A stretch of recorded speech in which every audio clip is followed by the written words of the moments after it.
El portentoso pacto. Por lo cual, este es el pacto que haré con la casa de Israel después de aquellos días, dice el Señor. Pondré mis leyes en la mente de ellos, y sobre su corazón las escribiré, y seré a ellos por Dios, y ellos me serán a mí por pueblo. Hebreos 8:10. La doctrina del pacto divino está en el origen de toda verdadera teología. Se ha dicho que quien entiende bien la distinción entre el pacto de obras y el pacto de gracia, domina la teología. Estoy persuadido de que la mayoría de los errores que los hombres cometen concernientes a las doctrinas de la Escritura se originan en equivocaciones fundamentales relacionadas con los pactos de la ley y la gracia. Que Dios me conceda ahora poder para enseñarles y a ustedes la gracia de recibir la instrucción sobre este tema vital. En cuanto al orden de la historia de este mundo, la raza humana estuvo primero sujeta a Dios bajo el pacto de obras. Adán era el hombre que la representaba. Le fue dada una cierta ley. Si la guardaba, él y toda su posteridad serían bendecidos como resultado de la obediencia. Si la quebrantaba, él mismo incurriría en la maldición y también la transmitiría a todos sus representados. Nuestro primer padre invalidó aquel primer pacto, cayó, incumplió sus obligaciones. En su caída nos arrastró a todos, pues todos nosotros estábamos en sus lomos y él nos representaba delante de Dios. Entonces, nuestra ruina fue completa antes de que naciéramos. Fuimos arruinados por aquel que ocupó el puesto de nuestro primer representante. Ser salvados por las obras de la ley es imposible, pues bajo aquel pacto ya estamos perdidos. Si hemos de ser salvados del todo, ha de ser según un plan completamente diferente, no según el plan de obrar y de ser recompensados por ello, pues eso ya fue intentado, y el representante sobre quien fue probado falló por todos nosotros. Todos nosotros fallamos en su fracaso. No hay ninguna esperanza, por tanto, de ganar el favor divino por algo que podamos hacer, o de ameritar la bendición divina por vía de una recompensa. Pero la misericordia divina se interpuso y proveyó un plan de salvación de la caída. Ese plan es otro pacto, un pacto hecho con Cristo Jesús, el Hijo de Dios, quien es debidamente llamado por el apóstol el segundo Adán, porque fue nuevamente un representante de los hombres. Ahora bien, el segundo pacto, en lo que concierne a Cristo, era un pacto de obras de igual manera que el primero. Era en este sentido: Cristo tenía que venir al mundo y obedecer perfectamente la ley divina. Tenía que sufrir también el castigo del pecado, puesto que el primer Adán había infringido la ley. Si Cristo cumplía ambas cosas, entonces todos aquellos a quienes él representaba serían bendecidos en su bienaventuranza y serían salvados debido a su mérito. Entonces, nuestro Señor vino a este mundo sujeto a un pacto de obras. Él tenía que realizar ciertas obras, y si las cumplía, nos serían otorgadas ciertas bendiciones. Nuestro Señor guardó ese pacto. Su parte del pacto fue cumplida hasta la última letra. No hay ningún mandamiento que no hubiera honrado, no hay ningún castigo por la ley quebrantada que no hubiera soportado. tomó forma de siervo y se hizo obediente, sí, obediente hasta la muerte y muerte de cruz. Él realizó así lo que el primer Adán no pudo cumplir y recuperó lo que el primer Adán perdió por su transgresión. Él afirmó el pacto, que cesó de ser entonces un pacto de obras, ya que todas las obras fueron realizadas. Jesús las realizó todas, hace mucho, mucho tiempo. Y ahora, ¿qué permanece del pacto? Dios, por su parte, se ha comprometido solemnemente a otorgar un favor inmerecido a todos cuantos estaban representados en Cristo Jesús.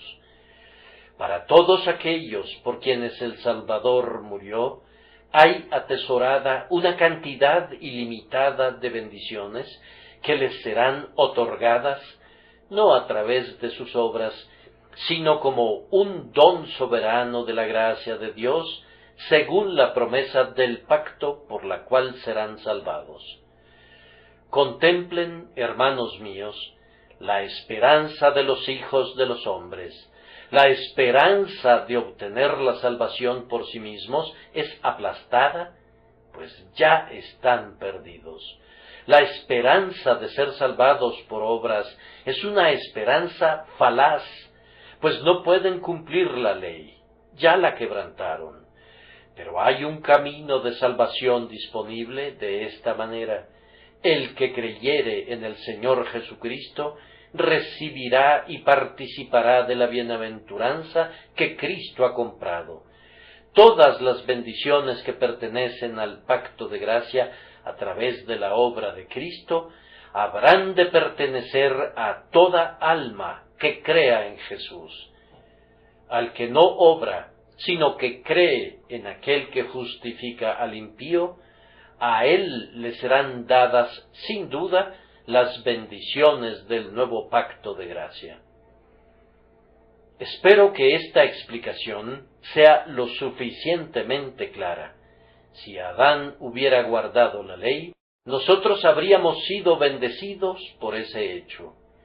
Pero Adán quebrantó la ley, y nosotros hemos sido maldecidos a través de él.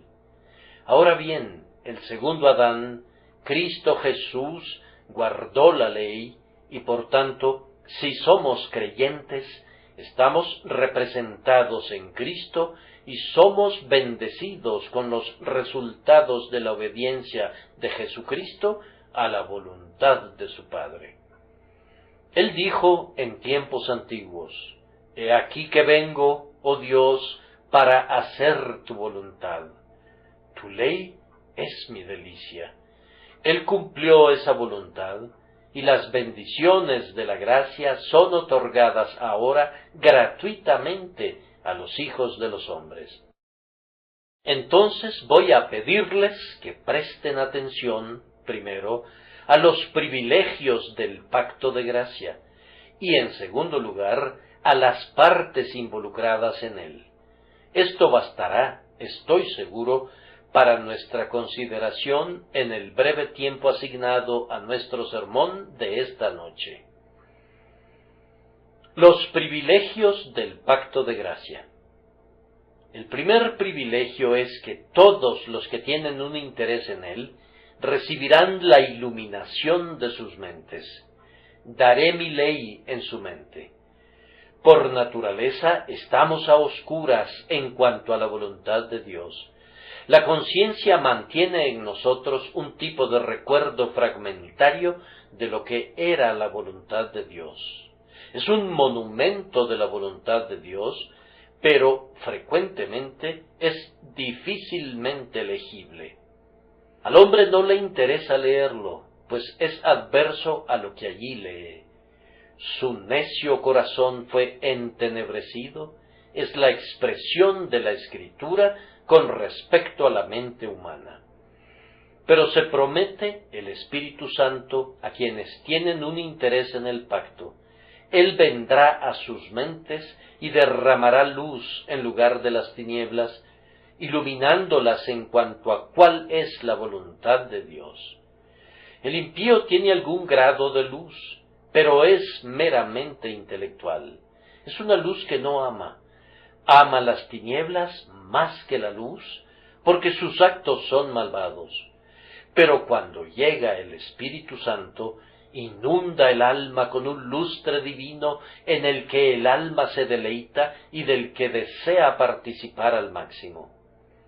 Hermanos, el hombre renovado, el hombre bajo el pacto de gracia, no necesita recurrir constantemente a su Biblia para saber qué debe hacer, ni necesita acudir a algún hermano cristiano para pedirle instrucción. No tiene ahora la ley de Dios escrita en una tabla de piedra, o sobre un pergamino, o sobre papel. La ley está escrita en su propia mente. Un espíritu divino e infalible mora ahora dentro de él, que le declara lo bueno y lo malo, y por eso discierne rápidamente entre una cosa y la otra. Ya no hace de la luz tinieblas y de las tinieblas luz. Ya no pone lo amargo por dulce y lo dulce por amargo. Su mente está iluminada en cuanto a la verdadera santidad y pureza que Dios requiere. Simplemente observen a aquellos a quienes viene esta luz. Algunos de ellos eran, por naturaleza, profundamente depravados. Todos ellos eran depravados, pero por sus prácticas algunos de ellos se volvieron todavía más negros. ¿No es maravilloso que un pobre pagano, que escasamente parecía reconocer la distinción entre lo bueno y lo malo antes que el Espíritu de Dios entrara en su mente, después, sin necesidad de que se le enseñaran todos los preceptos individualmente, recibiera de inmediato la luz viva de una tierna conciencia que lo ha llevado a conocer lo bueno y a amarlo, y a ver el mal y a evitarlo? Si se quiere civilizar al mundo, debe ser por la predicación del Evangelio. Si se quiere contar con hombres bien instruidos en cuanto a lo bueno y lo malo, tiene que ser por medio de esta instrucción divina que sólo Dios mismo puede impartir. Yo lo haré y, oh, cuán benditamente lo hace cuando toma al hombre que amaba el mal y lo llamaba el bien, y derrama de tal manera un rayo divino dentro de su alma, que en adelante ya no puede ser perverso, no puede ser obstinado, sino que se somete a la voluntad divina. Esa es una de las primeras bendiciones del pacto, la iluminación del entendimiento. La siguiente bendición es, y sobre su corazón las escribiré.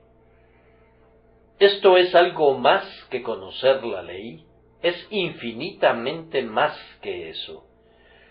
Voy a escribir la ley no meramente en sus entendimientos, desde donde esa ley pueda guiarlos, sino en sus corazones, desde donde los conducirá.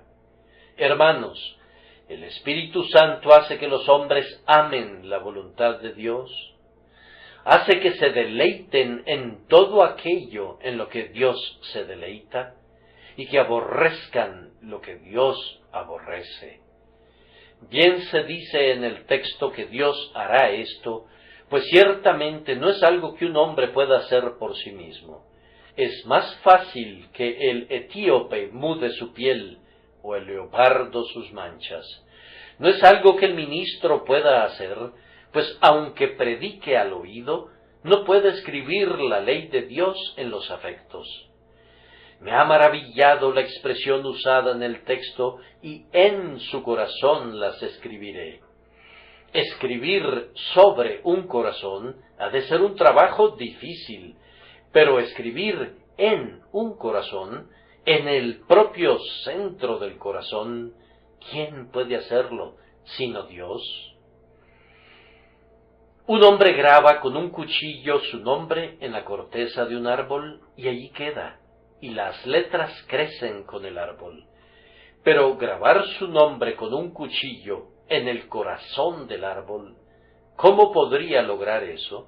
Y sin embargo, Dios graba divinamente su voluntad y su ley en el propio corazón y en la naturaleza del hombre. Yo sé cuál es la idea que hay acerca del pueblo cristiano, que no se conforman a esta y a esa costumbre porque tienen miedo. Ellos quisieran recrearse con las vanidades del mundo, pero no quisieran merecer los castigos. Ah, ustedes, hijos de los hombres, ustedes no comprenden la obra misteriosa del Espíritu. Él no hace nada parecido a eso. Él no hace que el Hijo de Dios sea un siervo, un esclavo temeroso de la servidumbre, antes bien cambia de tal manera la naturaleza de los hombres que ya no aman lo que antes amaban. Ahora se apartan con desprecio de las cosas en las que antes se deleitaban, y no pueden complacerse más en los pecados que una vez fueron dulces para ellos, de la misma manera que un ángel no podría hundirse y revolcarse en el cieno con los cerdos. Oh, esta es una obra de gracia, y este es un bendito pacto en el que se promete que seremos instruidos en lo recto, que se nos enseñará a conocer y a amar lo recto, y a practicarlo con la debida disposición mental. Me dirijo a algunos esta noche que han estado diciendo: yo desearía ser salvo. ¿Qué quieres decir con eso? ¿Quieres decir que deseas poder escapar del infierno? Ah, bien, yo desearía que tuvieras otro deseo, es decir, que dijeras: oh, que pudiera escapar del pecado, oh, que pudiera ser purificado, oh, que pudiera ponerle una brida a mis pasiones, oh, que mis anhelos y mis gustos pudieran ser cambiados. Si ese es tu deseo, mira cuán grande evangelio tengo para predicarte. No tengo que venir y decirte: haz esto, y no hagas eso. Moisés te dice eso, y el predicador de la ley te habla de esa manera, pero yo, el predicador del evangelio, exponiendo el pacto de gracia esta noche, te digo que Jesucristo ha hecho tal obra para los pecadores, que ahora Dios viene a ellos por causa de Cristo, les hace ver lo correcto, y por una obra divina en ellos y en su interior, los induce a amar la santidad y a seguir la justicia. Yo confieso que considero que esta es una de las más grandes bendiciones de las que lengua alguna pudiera hablar. Yo preferiría ser santo que ser feliz si las dos cosas fueran separables. Si fuera posible que un hombre estuviera afligido siempre y sin embargo que fuera puro, yo elegiría la aflicción si pudiera alcanzar la pureza, pues, amados, ser libre del poder del pecado, ser conducido a amar la santidad, aunque les he hablado en un sentido humano, es la verdadera felicidad. Un hombre que es santo está en orden con la creación, está en armonía con Dios. Es imposible que ese hombre sufra por largo tiempo. Podría soportar dolor por un tiempo por su bien perenne, pero tan cierto como que Dios es feliz, el santo tiene que ser feliz. Este mundo no está constituido de tal manera que a la larga la santidad se identifique con la aflicción, pues en la eternidad Dios mostrará que ser puro es ser bienaventurado, que ser obediente a la voluntad divina es ser glorificado eternamente. Al predicarles entonces estas dos bendiciones del pacto, les he predicado virtualmente el reino del cielo que está abierto para todos aquellos a quienes la gracia de Dios mira con un ojo de misericordia. La siguiente bendición del pacto es: seré a ellos por Dios. Si alguien me preguntara qué significa eso, debo responderle: dame un mes para considerarlo. Y después de haber considerado el texto durante un mes, tendría que pedirle otro mes. Y después de haber esperado un año, tendría que pedirle otro año. Y cuando hubiera esperado hasta encanecer, todavía pediría la posposición de cualquier intento de abrirlo plenamente hasta la eternidad. Seré a ellos por Dios. Ahora, fíjense, donde el Espíritu de Dios llega para enseñarles la voluntad divina y hacerles amar la voluntad divina, Dios se convierte para ustedes, ¿cómo? ¿En un Padre? Sí, en un Padre tierno y amoroso. ¿En un pastor? Sí, en un diligente guardián de su rebaño. ¿En un amigo? Sí, en un amigo que es más fiel que un hermano. ¿En una roca? ¿En un refugio? ¿En una fortaleza? ¿En una torre alta? ¿En un castillo de defensa? ¿En un hogar? ¿En un cielo? Sí, en todo eso. Pero cuando dijo, seré a ellos por Dios, dijo más que todas esas cosas tomadas en su conjunto, pues seré a ellos por Dios, comprende todos los títulos de gracia, todas las benditas promesas y todos los privilegios divinos. Abarca, sí, ahora hago un alto, pues esto es infinito y lo infinito abarca todas las bendiciones. Seré a ellos por Dios. ¿Necesitas provisión? Los millares de animales en los collados son suyos. Dar no es nada para él, no lo empobrecerá. Él te dará como un Dios. ¿Necesitas consuelo? Él es el Dios de toda consolación.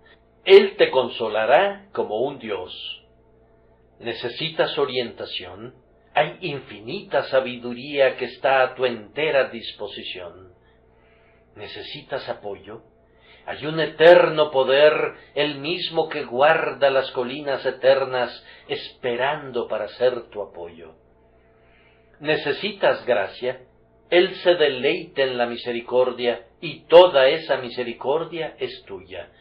Cada atributo de Dios pertenece a su pueblo que ha entrado en pacto con Él. Todo lo que Dios es o pudiera ser, ¿y qué hay que no esté allí? Todo lo que puedas concebir y más, todo lo que los ángeles tienen y más, todo lo que el cielo es y más, todo lo que está en Cristo, incluso la ilimitada plenitud de la deidad, todo eso te pertenece si estás en pacto con Dios por medio de Jesucristo. ¡Cuán ricos, cuán bienaventurados, cuán augustos, cuán nobles son aquellos que han entrado en pacto con Dios, confederados con el cielo! La infinitud te pertenece. Alza tu cabeza, oh Hijo de Dios, y regocíjate en una promesa que yo no puedo exponer y que tú no puedes explorar. Aquí debo dejar este asunto. Es un abismo que en vano intentamos sondear. Noten la siguiente bendición: y ellos me serán a mí por pueblo. En un cierto sentido, toda carne le pertenece a Dios. Todos los hombres son suyos por derechos de creación, y Él tiene una soberanía infinita sobre ellos. Él mira desde lo alto a los hijos de los hombres y selecciona a algunos y dice: estos conformarán mi pueblo, no el resto. Estos serán mi pueblo peculiar. Cuando el rey de Navarra estaba peleando por su trono, el escritor que elaboró un himno a la batalla dijo: miró a los enemigos y su mirada fue severa y altiva. Miró a su pueblo y una lágrima se asomó a sus ojos. Y cuando vio a algunos de los franceses en armas contra él, entonces el gentil Enrique dijo: Ningún francés es mi enemigo. Abajo, abajo con todo extranjero, pero dejen ir a sus hermanos. El rey consideraba a su pueblo incluso si estaban en rebelión contra él, y albergaba un pensamiento diferente hacia ellos de los que tenía hacia otros. Déjenlos ir, parecía decir, pues son parte de mi pueblo. Así que fíjense en las grandes batallas y contiendas de este mundo, cuando Dios desencadena la terrible artillería del cielo, su mirada es severa para con sus enemigos, pero hay lágrimas en sus ojos para su pueblo. Él es siempre tierno para con ellos. Perdonen a mi pueblo, dice, y los ángeles se interponen para que los pies de esos elegidos no tropiecen contra una piedra. La gente tiene sus tesoros, sus perlas, sus joyas, sus rubíes, sus diamantes, los cuales constituyen su peculiar acopio. Ahora bien, todos los que están en el pacto de gracia constituyen el peculiar tesoro de Dios. Él los valora por encima de todas las otras cosas. De hecho, hace que el mundo gire para ellos. El mundo no es sino un andamiaje para la Iglesia. Él desechará a la creación una vez que haya reunido a sus santos. Sí, el sol y la luna y las estrellas pasarán como andrajos viejos una vez que haya reunido a sus propios elegidos y los haya colocado dentro de la seguridad de los muros del cielo. El tiempo camina para ellos. Para ellos existe el mundo. Él mide a las naciones de acuerdo al número de ellos y hace que las propias estrellas del cielo luchen contra sus enemigos y que los defiendan de sus adversarios. Me serán a mí por pueblo. El favor contenido en tal amor no puede ser expresado por lengua alguna. Tal vez en algunos de esos apacibles lugares de descanso preparados para los santos en el cielo, una parte de nuestro gozo eterno será contemplar las alturas y las profundidades de estas líneas de oro. Y ahora, hermanos, desearía tener el tiempo para considerar las otras partes contenidas en los versículos 11 y 12 del capítulo, pero no lo tengo, pues debo hacer algo práctico, que es preguntar, ¿para quiénes hizo Dios este pacto? Dije que lo hizo con Cristo, pero lo hizo con Cristo como el representante de su pueblo. La pregunta para ustedes y para mí y para cada quien esta noche es, ¿tengo un interés en Cristo? ¿Suplió Cristo mi lugar?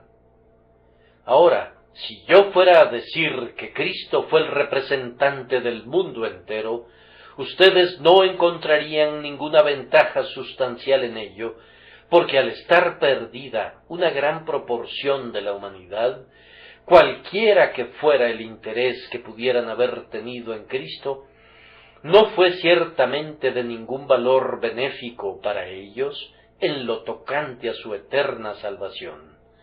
La pregunta que hago es, ¿tengo yo un interés tan especial en Cristo que este pacto me incluye a mí de tal manera que tendré, o ya tengo ahora, la mente iluminada, los afectos santificados y la posesión de Dios para ser mi Dios?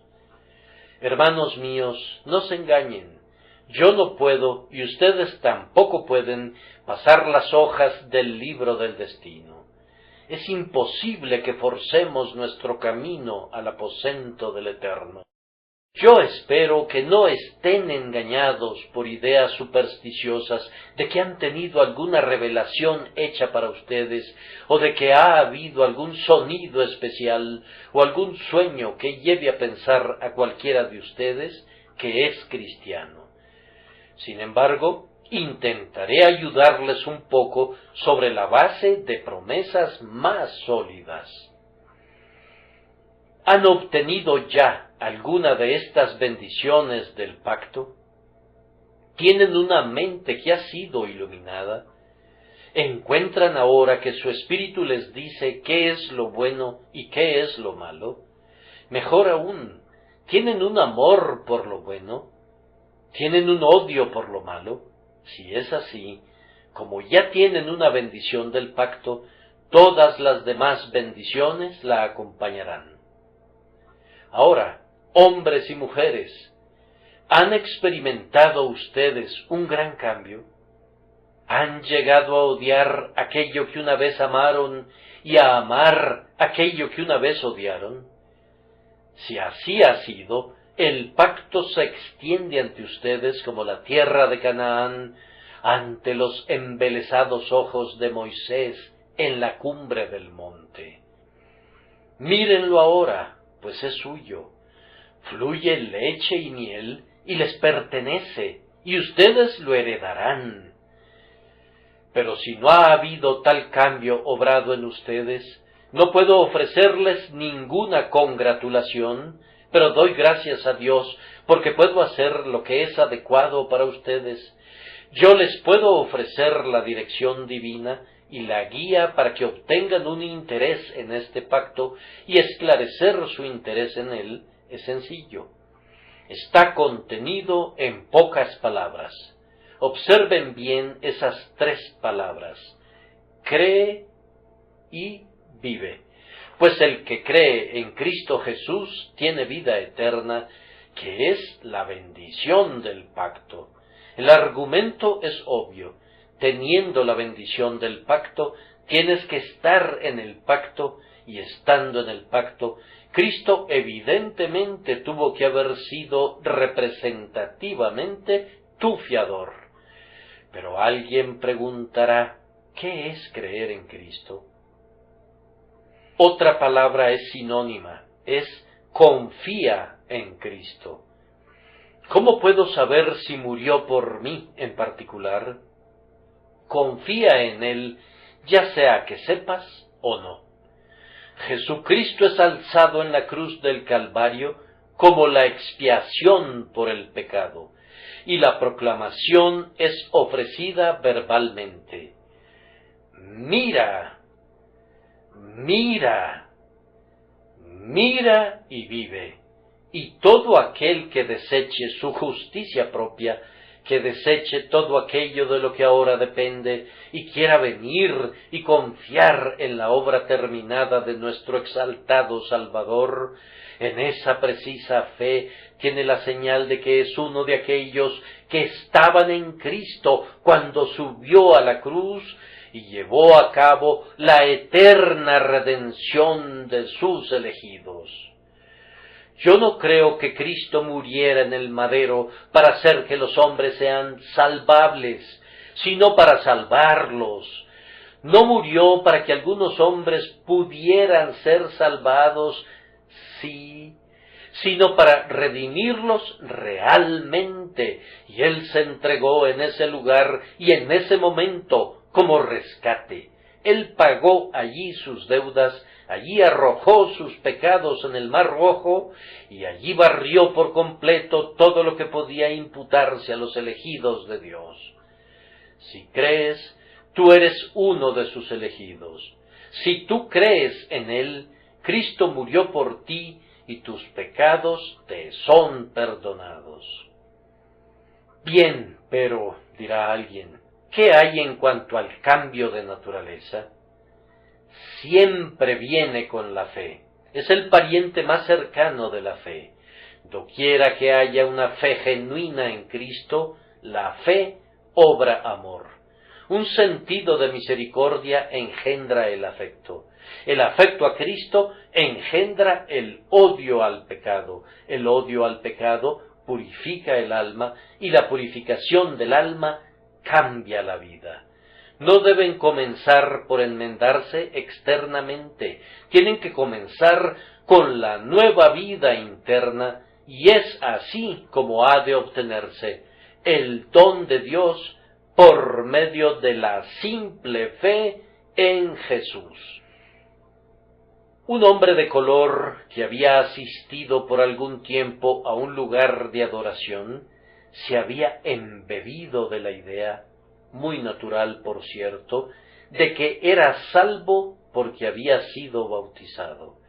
Había ido a uno de esos lugares donde enseñan a los niños a decir algo parecido a esto: en mi bautismo, por el que fui constituido un miembro de Cristo, un hijo de Dios y un heredero del reino del cielo. Ahora, dijo él, muy simple y llanamente, pues eso enseña el catecismo, lo cual es un grave engaño: yo soy salvo porque he sido bautizado. Eso me ha hecho un hijo de Dios. Entonces, el buen maestro que buscaba instruirlo mejor, no pudo encontrar una metáfora que se adaptara mejor a su intelecto que llevarlo a la cocina y mostrarle un frasco de tinta negra. Ahora, dijo, voy a lavarlo, y lavó la parte externa del frasco de tinta negra, e invitó al hombre a beber de él, porque ya estaba limpio. No, replicó el hombre, está lleno de tinta negra, está lleno de tinta negra, no está limpio solo porque haya lavado la parte externa. Ah, dijo, y lo mismo pasa contigo. Todo lo que estas gotas de agua podrían hacer por ti, todo lo que el bautismo podría hacer por ti, es lavar la parte externa, pero eso no te limpia, pues toda la inmundicia está por dentro. Ahora bien, la obra del pacto de gracia no consiste en lavar el exterior, no consiste en limpiar la carne, no consiste en pasar a través de ritos y ceremonias y de las manos episcopales, sino en lavar el interior, en purificar el corazón, en limpiar las partes vitales, en renovar el alma, y esta es la única salvación que hará jamás que un hombre entre en el cielo. Puedes renunciar esta noche a todos tus vicios externos, y yo espero que lo hagas. Puedes practicar todas las ceremonias eclesiales, y si son escriturales, deseo que puedas hacerlo, pero no harán nada por ti, nada de ningún tipo para que entres al cielo, si te falta una cosa más, que es alcanzar la bendición del pacto de la naturaleza renovada, que sólo puede obtenerse como un don de Dios por medio de Jesucristo y como el resultado de una fe simple en aquel que murió en el madero. Yo los insto a una labor de autoexamen a todos ustedes. Los insto sinceramente a ustedes, miembros de la Iglesia. De nada les sirve que hayan sido bautizados, de nada les sirve que tomen el sacramento. ¿Les da alguna ventaja? En verdad conllevará una mayor responsabilidad y una maldición sobre ustedes, a menos que sus corazones hubieran sido renovados por el Espíritu Santo según la promesa del pacto. Si no tienen un corazón nuevo, retírense a sus aposentos, caigan de rodillas y clamen pidiéndoselo a Dios. Que el Espíritu Santo los constriña a hacerlo, y mientras estén suplicando, recuerden que el corazón nuevo proviene del corazón sangrante, que la naturaleza cambiada viene de la naturaleza sufriente. Han de mirar a Jesús, y mirando a Jesús han de saber que hay vida en una mirada al crucificado, hay vida en este instante para ti. Me parece que estas bendiciones de las que he hablado son una gran consolación e inspiración. Son una gran consolación para los creyentes. Tú estás en el pacto, mi querido hermano, y sin embargo me dices que eres muy pobre, pero Dios ha dicho, yo seré tu Dios. Vaya, tú eres muy rico. Un hombre podría no tener ni un centavo en el mundo, pero si posee un diamante, es rico. Entonces, si un hombre no tiene ni un centavo, ni tampoco un diamante, pero tiene a su Dios, es rico. Ah, pero tu saco está raído, y tú no ves de dónde han de provenir los medios para renovar tu guardarropa. Considerad los lirios del campo, cómo crecen, no trabajan ni hilan, pero os digo que ni aun Salomón con toda su gloria se vistió así como uno de ellos. Pero os digo que ni aun Salomón con toda su gloria se vistió así como uno de ellos. Tu Dios es el mismo Dios de los lirios, y vestirá así a la hierba del campo que hoy es y mañana se echa en el horno, y no te vestirá con mayor razón a ti, oh hombre de poca fe. Dije también que sería una inspiración, y pienso que lo es. Trabajar para Cristo es una inspiración para todos nosotros, porque estamos seguros de lograr algunos resultados. Yo quisiera, en verdad, yo quisiera que las naciones fueran convertidas a Cristo. Yo quisiera que toda esta ciudad de Londres perteneciera a mi Dios y Señor, y que todas sus calles fueran habitadas por quienes aman su nombre. Pero cuando veo que el pecado abunda y que el Evangelio es puesto en fuga, mi apoyo es esto, pero el fundamento de Dios está firme, teniendo este sello: conoce el Señor a los que son suyos. Él tendrá a los suyos. Los poderes infernales no le robarán a Cristo. Él verá el fruto de la aflicción de su alma y quedará satisfecho. El Calvario no significa una derrota. ¿Acaso Getsemaní es una derrota? Imposible. El hombre poderoso que subió a la cruz para desangrarse y morir por nosotros, siendo también el Hijo de Dios, no sufrió una derrota allí, sino que obtuvo una victoria. Verá linaje, vivirá por largos días, y la voluntad de Jehová será en su mano prosperada. Si algunos no serán salvados, otros lo serán. Si, habiéndoseles invitado, algunos se consideran indignos de asistir a la fiesta, otros serán llevados, incluso los ciegos, y los cojos, y los lisiados, y la cena estará llena de invitados. Si no vienen de Inglaterra, vendrán del este, y del oeste, y del norte, y del sur. Si llegara a suceder que Israel no fuese reunido, he aquí, los paganos serán reunidos a Cristo. Etiopía extenderá sus brazos, y Sinim se entregará al Redentor. El explorador del desierto doblará la rodilla, y el extranjero que viene de muy lejos preguntará por Cristo. Oh, no, amados, los propósitos de Dios nunca se ven frustrados, la eterna voluntad de Dios no es derrotada nunca. Cristo murió una muerte gloriosa y recibirá una plena recompensa por todo su dolor. Así que, hermanos míos amados, estad firmes y constantes, creciendo en la obra del Señor siempre, sabiendo que vuestro trabajo en el Señor no es en vano.